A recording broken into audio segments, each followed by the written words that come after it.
Paging Sam Wilson. Captain America: Brave New World flies to cinemas over the weekend, and Marvel's latest adventure hopes to thaw an icy box office.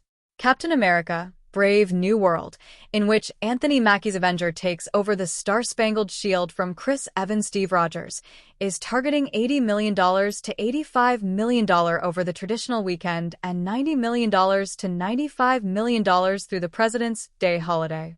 The tentpole, which cost north of $180 million before marketing, is landing in roughly 4,100 North American theaters. The film is expected to add another $110 million at the international box office, though it'll contend in China with Ne Zha 2, which has become the highest-grossing release in the country's history, with $1.1 billion and counting, and Bridget Jones: Mad About the Boy, which is going straight to Peacock in the US but playing theatrically in the rest of the world. Considering there's been no stateside competition, Captain America will easily notch the biggest domestic debut of the year. Those projected ticket sales are somewhere in the middle of post-pandemic outings in Disney's Marvel Cinematic Universe.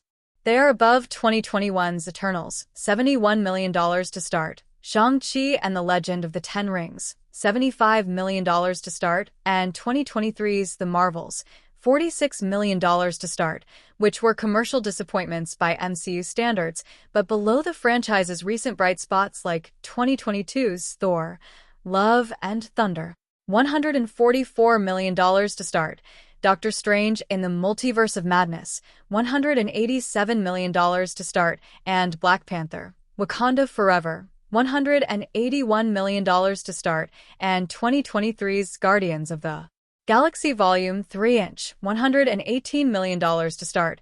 Other than Deadpool and Wolverine, last year's billion-dollar R-rated comic book smash that featured two of the most popular comic book characters, the MCU has been struggling at the box office.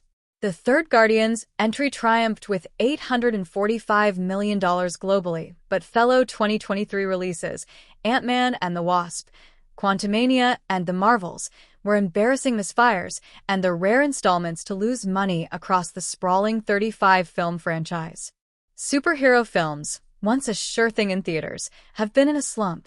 Marvel Studios has two other tentpoles on the calendar over the next few months: Thunderbolts on May 2nd and The Fantastic Four.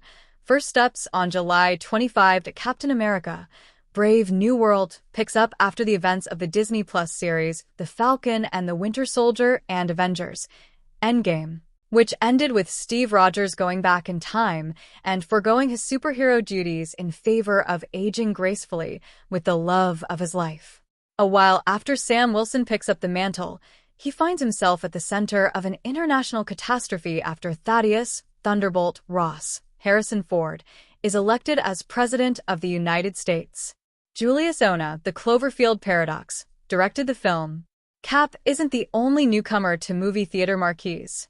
Sony's Paddington in Peru, the third tale about the marmalade-loving bear, also opens on Friday. The film is aiming for $15 million to $17 million over the 4-day holiday frame. It's playing on 3,700 North American screens.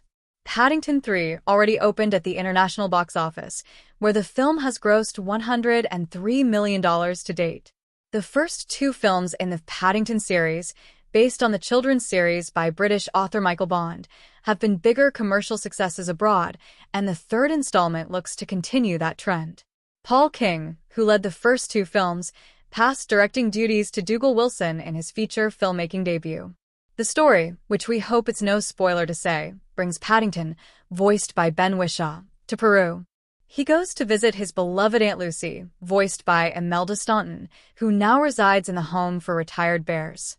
Hugh Bonneville, Emily Mortimer, Antonio Banderas, and Olivia Colman round out the live-action cast. Studio Canal developed and fully financed the $90 million threequel with Sony handling distribution in select territories such as the United States, Canada, and Latin America. Reviews for Paddington in Peru have been very positive, with Variety's Guy Lodge praising the film as fast and buoyant and disarmingly sunny.